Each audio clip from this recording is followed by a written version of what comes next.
ओम श्री गुरुवे नमः।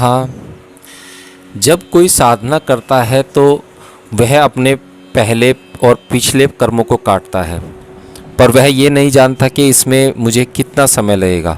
इसीलिए हमें एक गुरु की आवश्यकता होती है। जो हम कर्म एक एक करके जलाते हैं वो उस कर्मों के ढेरे को एक साथ पूर्ण रूप से जला देते हैं, पर फिर भी हमें कई बार उस भगवान की प्राप्ति नहीं होती, ईश्वर की प्राप्ति नहीं होती, और हम ये समझने लगते हैं कि ईश्वर का अस्तित्व है ही नहीं, शायद ये एक मिथक है। तो श्री एम ने उसी विषय में एक कथा बताई है, वह मैं आज आपको सुनाने का प्रयास करता हूँ उन्हीं के शब्दों में। सन 2012 के मई महीने में 108 दोस्तों के एक समूह में हम हिमालय पर स्थित बद्रीनाथ और केदारनाथ के पवित्र स्थलों की ओर चले। ये पुराने और नए मित्रों का एक बड़ा मिला जुला समूह था। सब केवल एक ही भाव से जुड़े हुए थे। इन प्राचीन बर्फ से ढके पुण्य स्थलों की तीर्थ यात्रा धौलपुर की महारानी भवानी देवी हेमंत सिंह ने स्काई लार्क ट्रैवल्स के कुलजीत सिंह की मदद से इस समूह के असंबद्ध सदस्यों को एकजुट करके इस पूरी यात्रा को सफल बनाया। महारानी भवानी देवी को मैं मजाक में महामंडलेश्वर कहता हूँ। जब हम दिल्ली से निकले तो 38 टोयोटा इनोवा गाड़ियाँ सत्संग फाउंडेशन के 138 नंबर के बैनर लगाए साथ में थी। हम वापस भी उसी तरीके से लौटे। पूरी यात्रा के दौरान एक टायर तक पंचर नहीं हुआ। केदारनाथ से वापसी के रास्ते में हम रुद्रप्रयाग गए और एक रात वहीं रुके। हम में से कुछ लोग मोनल रिसोर्ट होटल में रुके। वहां पहुंचने पर हाथ मुंह धोकर मैंने अपने कमरे के पीछे का दरवाज़ा खोला और बालकोनी के बाहर नज़र दौड़ाई। मंदाकिनी और अलकनंदा के संगम से बनी पवित्र गंगा नदी नीचे बह रही थी। उसकी कलकल करती आवाज में एक सौम्य सी आवाज़ थी, परंतु दृढ़ गड़गड़ाहट थी। मैं उस बालकोनी से नहाने वाले घाट और उससे कुछ ऊपर भद्रकाली के एक प्राचीन मंदिर की छत देख पा रहा था। उस सर्वोच्च शक्ति का क्रुद्ध रूप भद्रकाली है। अत्यंत प्रसन्न चित्त से मैंने कमरे को ताला लगाया और नीचे उतरकर रिसोर्ट के पीछे की तरफ चला गया। उस रिसोर्ट की चार दीवारी के पीछे की ओर एक छोटा दरवाज़ा बाहर को खुलता था। उस दरवाजे से बाहर निकलकर मैं उस पहाड़ी की ढलान से उतरता हुआ उस मंदिर तक पहुंच गया। असल में मैं एक कुटिया को खोज रहा था, एक योगी की झोपड़ी जो बहुत साल पहले उस मंदिर के पास हुआ करती थी। तब वहाँ कोई होटल या रिसोर्ट नहीं होता था और आराम से पैदल ही कुटिया तक पहुंचा जा सकता था। कुटिया से कुछ ही कदम पर नदी थी। अरे वाह, कुटिया तो अब भी थी, पर ईंट और गारे से बनी, बिल्कुल पक्की। मुझे पता था कि बाबा जी के साथ दूर दूर की यात्राएं करते हुए मैं जिस योगी से वहां मिला था वे अब नहीं रहे। वे नाथ संप्रदाय के ही थे और बद्रनाथ कहलाते थे। बाबा जी के समाधिस्थ होने के 5 साल बाद हिमालय के अपने वार्षिक भ्रमण के दौरान सन 1990 में मैंने इस कुटिया में कुछ समय एक दूसरे साधु के साथ बिताया था। वे स्वयं को आनंद कहते थे। फिर 1996 में उनका एक पत्र मुझे मिला जिसमें उन्होंने लिखा था कि वे ऊंचे हिमालय की ओर निकल रहे हैं और शायद वापस न लौटें। मैं यह जानने में बहुत उत्सुक था कि उस कुटिया में अब कोई और योगी या सन्यासी होगा क्या। मुझे ज़्यादा इंतजार नहीं करना पड़ा। बड़े से पीपल के पेड़ के नीचे बने चबूतरे पर एक जटाधारी साधु बैठा था। हर हर महादेव, वह बोला। मैंने जवाब दिया, शंभो महादेव। वह न ध्यान में था, न पढ़ रहा था और न ही जाप कर रहा था। वह चरस को मसल कर चिलम में भरने की तैयारी कर रहा था। वह बोला, आओ तुम भी बैठो, कुछ और लोग भी आने वाले हैं। बढ़िया चीज़ आई है नेपाल से। मैंने मना कर दिया। मैंने पूछा, कब से हो यहाँ? साल भर से ऊपर हो गया, उसने जवाब दिया। तुम्हारे जैसे लोग आकर पैसे दे जाते हैं जिससे मैं सामान खरीद लेता हूँ। मैं अपना खाना खुद बना लेता हूँ। गांव वाले अब साधुओं को भोजन नहीं देते। शहर जाकर खुद ही जरूरत का सामान खरीद लाता हूँ। पवित्र हिमालय की वर्तमान स्थिति पर मैं मन ही मन दुखी हो गया, जहाँ अब नशेड़ी खुद को साधु कहते हैं। सच्चे योगी का मिलना तो अब बहुत कठिन हो गया है। इन्हीं सब बातों पर विचार कर दुखी होता हुआ मैं जैसे ही वापस जाने को मुड़ा, उसने मुझे पीछे से आवाज़ लगाई, सरकार कुछ पैसे तो देते जाओ। मैंने उसी प्रकार उसे 100 रुपये का नोट दे दिया, जैसे किसी भी भिखारी को दे देता। फिर जल्दी से नदी की ओर चल दिया। तभी मैंने सीवी, रमन्ना और शांतनु को नदी के किनारे खड़े देखा। वे भी हमारे साथ ही आए थे। वे दोनों भी नदी किनारे खड़े थे। मैं नदी को निहारता उसके कल कल करते पानी के संगीत को गुनता हुआ एक चट्टान पर जाकर बैठ गया। मुझे वह रात याद आई जो मैंने बाबाजी और योगी बद्रनाथ जी के साथ उस कुटिया में बिताई थी। उस दौरान ऐसी कोई खास घटना नहीं घटी थी। बस अगली सुबह बाबाजी और बद्रनाथ जी जोर जोर से हंसते हुए कह रहे थे कि मेरे खर्राटे जंगली सुअर की आवाज़ से भी ज़्यादा खतरनाक थे। अगली सुबह हम गुप्त काशी की ओर चल पड़े थे। फिर जैसा मैंने पहले बताया, सन 1990 में मैं वहाँ साधु आनंद से मिला था। मैं अब आपको साधु आनंद से हुई भेंट और उनके साथ व्यतीत किए 10 दिनों के बारे में बताना चाहता हूँ।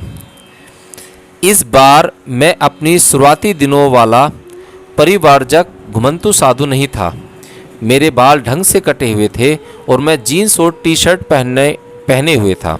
मैं स्मार्ट सा बैग, जिसे घुमक्कड़ लोग पीठ पर लेकर चलते हैं, लेकर बस, जीप, कार या जो भी साधन मिल जाए उससे यात्रा किया करता था। अब मैं नंगे पाँव नहीं था, पाँवों में कैनवास के जूते पहना करता था। एक शाम मैं बस से रुद्रप्रयाग उतरा और नदी के पास कुटिया की ओर चलने लगा। तब तक मोनल रिसोर्ट नहीं बना था। मेरे वहां पहुंचने तक अंधेरा होने लगा था। अपनी टॉर्च की मदद से मैं उस मार्ग पर चलता हुआ कुटिया तक जा पहुंचा। दरवाजे के पास पहुंचकर मैंने देखा अंदर मिट्टी के तेल से जलता हुआ एक लैंप था, जिससे धीमी रोशनी हो रही थी। बाहर धुनी अभी भी सुलग रही थी। कोई बाहर आया, पर वो बद्रनाथ जी नहीं थे जो वहाँ रहा करते थे। यह सफ़ेद कुर्ता और धोती में कोई अधेड़ व्यक्ति था। नमस्ते, मैंने कहा। नमस्ते, अंदर आइए, अंग्रेजी में उसने जवाब दिया। कुटिया के अंदर आते ही उसने मुझे रैक से उतारकर रख देने को कहा। मैं आराम से बैठ गया। इस दाढ़ी और लंबे बालों वाले कुटिया के निवासी ने अपना परिचय साधु आनंद के नाम से दिया। वह तमिलनाडु के थे और इस कुटिया में नाथ संप्रदाय के साधु बद्रीनाथ जी की मृत्यु के बाद बस गए थे। वे उनके साथ पहले 2 वर्ष तक रह चुके थे। बद्रीनाथ जी तीर्थ यात्रा के लिए बनारस गए थे। वहीं उन्होंने अपनी इच्छा से अपना शरीर गंगा नदी में अंदर तक चलते हुए त्याग दिया था। जब मैंने अपना परिचय दिया तो वह बोले कि उन्होंने महेश्वरनाथ बाबा जी और मेरे बारे में सुन रखा है। उन्होंने प्रेम पूर्वक मुझे न्योता दिया कि मैं जब तक चाहूँ उस कुटिया में रह सकता हूँ। खाना कोई समस्या नहीं थी, क्योंकि वे आर्थिक रूप से स्वतंत्र थे और शहर जाकर राशन खरीद लाते थे। अगर खाना बनाने में मैं कुछ मदद कर सकूं तो उन्हें खुशी होगी। खाना मिट्टी के तेल के स्टोव पर बनता था जो उनके पास था। मैंने उनका यह न्योता स्वीकार कर लिया और 10 दिन तक उनके साथ रहा। उन दिनों हम लंबी सैर पर जाते, गंगा जी में नहाते, ध्यान करते, धर्म और दर्शन शास्त्र पर चर्चा करते। उन्होंने खूब दुनिया घूमी थी। वे पढ़े लिखे थे और अपने सब विकल्पों पर विचार करने के बाद उन्होंने साधु का जीवन चुना था। वे दिल्ली के प्रतिष्ठित IIT के स्नातक थे। उसके बाद वे 7 वर्ष तक अमेरिका के एक प्रतिष्ठित विश्वविद्यालय में भौतिक शास्त्र पढ़ाते रहे थे। फिर उन्होंने भारत लौटकर आध्यात्मिक खोज का मार्ग चुना। वे अविवाहित थे और अपने परिवार से उनका कोई संपर्क नहीं था। साधु आनंद मधुरभाषी, अच्छे स्वभाव के और बेहद बुद्धिमान थे और उनके साथ बिताए उन 10 दिनों में मुझे बहुत आनंद मिला और बहुत फ़ायदा भी हुआ। बाबा जी के बाद आनंद ने ही मुझे अपने अनुभवों को लिखने के लिए प्रेरित किया। अब मैं आपको उन्हीं के द्वारा बताया गया उनका एक बहुत ही अद्भुत अनुभव सुनाता हूँ, जो कि मैंने आपसे कथा प्रारंभ होने के शुरू में कहा था। उन्होंने बताया, एक शाम मैं इस कुटिया के पास गंगा किनारे बहुत ही हतोत्साहित सा बैठा था। मैं साधनाएं कर करके थक चुका था, पर मुझे कुछ भी प्राप्त नहीं हुआ था। मैं पिछले 8 वर्षों से बहुत से साधुओं से मिल चुका था, बहुत से धार्मिक और रहस्यपूर्ण ग्रंथों को पढ़ चुका था। केवल हिंदू ही नहीं, अन्य धर्मों की भी कई तरह की ध्यान साधनाएं भी कर रहा था, परंतु कोई भी साधु मेरी अपेक्षाओं पर खरा नहीं उतरा था और मैं उनमें से किसी को भी गुरु नहीं मान पाया था। जे कृष्णमूर्ति की फिलॉसफी को विस्तार से पढ़ने के बाद मैं उनकी राय को मानने लगा था कि गुरु की कोई आवश्यकता नहीं है और हो सकता है कि गुरु का होना एक बाधा ही हो। शुरू में तो मेरा ध्यान साधना बहुत ही उत्प्रेरक होती थी, परंतु धीरे धीरे अब वह नीरस और यंत्रवत हो गई है। कोई आनंद नहीं मिलता उसमें। गहरे संशयों ने मुझे परेशान कर दिया था। कई बार यह भी विचार आता कि ये पूरी आध्यात्मिक खोज केवल समय की बर्बादी है। आलसी और गंजेड़ियों ने इसे युवा और संवेदनशील लोगों को भ्रमित करने के लिए बना रखा है। मैंने खुद को समझाया कि जीवन को इस तरह व्यर्थ करने से अच्छा है वापस मैदानों की ओर चलें। मेरी योग्यताओं के आधार पर पढ़ाने का काम तो किसी न किसी विश्वविद्यालय में मिल ही जाएगा, तो अब चलकर साधारण जीवन व्यतीत किया जाए। विवाह भी किया जा सकता है, क्योंकि अपने ऊपर लगाई गई ब्रह्मचर्य की इस रोक के बावजूद स्त्री के प्रति गहरा आकर्षण महसूस होता था मुझे। इन सब विचारों के बावजूद मैं स्वयं को इस पवित्र नदी, हिमालय की इस भव्यता और साधुओं के सरल सीधे जीवन के आकर्षण से दूर नहीं कर पा रहा था। दुविधाओं की इन यातनाओं को सहन करने में असमर्थ और पूरी तरह असमंजस्य में एक दिन मैं दोनों हाथों से अपना सिर पकड़े आंखें बंद कर जोर जोर से रोने और चिल्लाने लगा। कहाँ है वे पथ प्रदर्शक? कहाँ है वे गुरु? सुना था वे हिमालय में रहते हैं, क्यों नहीं आते वे मेरी मदद के लिए? इतनी यंत्रणा भुगत रही है मेरी आत्मा। क्या ये सब बातें भोले भाले लोगों को ठगने के लिए बनी हैं? दिल खोल कर रोया मैं उस दिन। तभी अचानक किसी ने हल्के से मेरा दायां कंधा छुआ। मेरी आंखें खुली तो देखा सामने एक सूखे से शरीर वाला बूढ़ा खड़ा था। उसने कमर पर एक पीले रंग का कपड़ा लपेटा हुआ था। उसका चेहरा बहुत ही पतला और लंबा था, जिस पर थोड़ी बहुत दाढ़ी थी। उसकी आंखें बिल्कुल गड्ढों में धसी हुई सी थीं। उसने एक वैष्णवी वैरागी के सभी चिन्ह धारण किए हुए थे। माथे पर चंदन का बड़ा सा तिलक लगा हुआ था। गले में तुलसी की माला, उसी तरह के चंदन के निशान छाती और दोनों बाजुओं पर थे। उसके काले भूरे बाल जटाओं की तरह उसके सिर पर एक बड़े से जोड़े में बंधे हुए थे। वह नंगे पांव था और एक पीतल का कमंडल हाथ में लिए हुए थे। मैंने परंपरा के अनुसार झुककर उनके पांव छुए और कहा, हरिओम। स्त्रियों सी कोमल किंतु दृढ़ आवाज में वह बोले, इतनी जल्दी हिम्मत मत हारो पुत्र, इस पथ पर कई कई जन्म लग जाते हैं।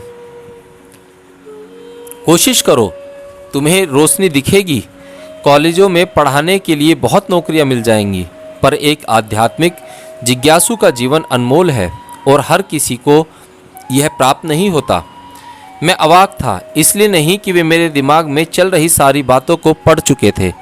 ऐसा तो कई साधुओं को करते हुए भी देखा था, परंतु उनके आगमन के समय को लेकर हतप्रस्त था। स्वामी, क्या आप उन हिमालयवासी गुरुओं में से कोई एक हैं? मैंने पूछा। मुझे इस दुविधा से बाहर निकालें। क्या आप कुछ दिन मेरे साथ रह सकते हैं? मैं आपकी पूरी सेवा करूंगा महात्मन।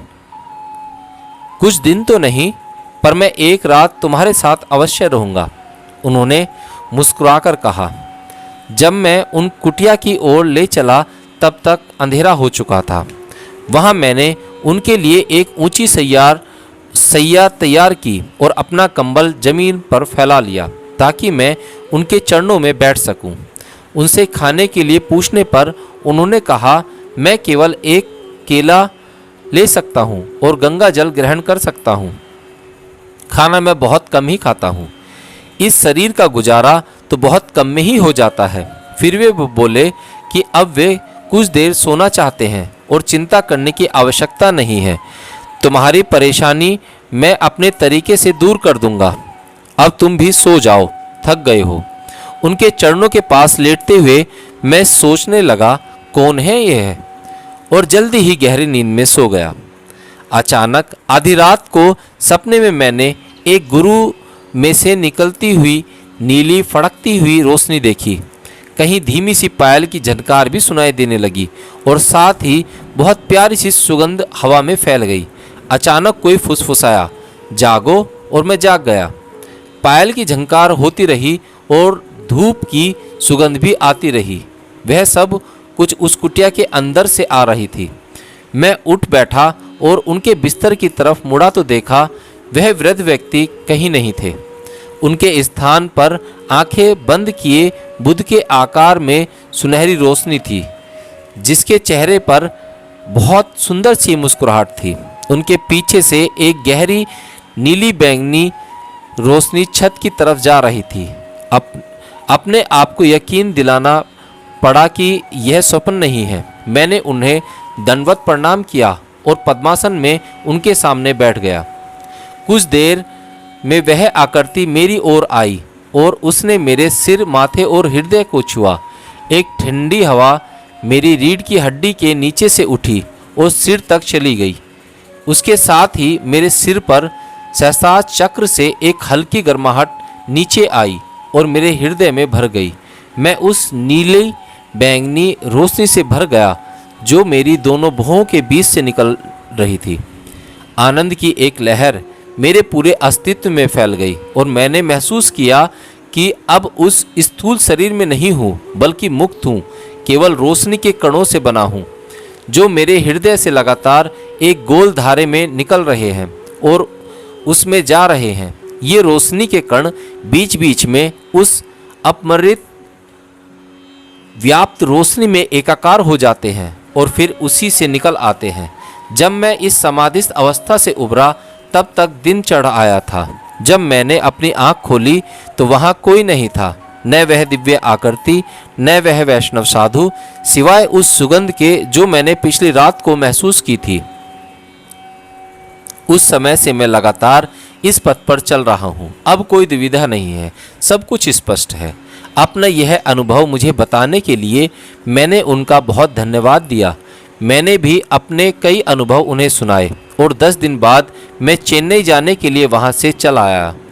उसके बाद हमारा एक दूसरे से कोई संपर्क नहीं रहा।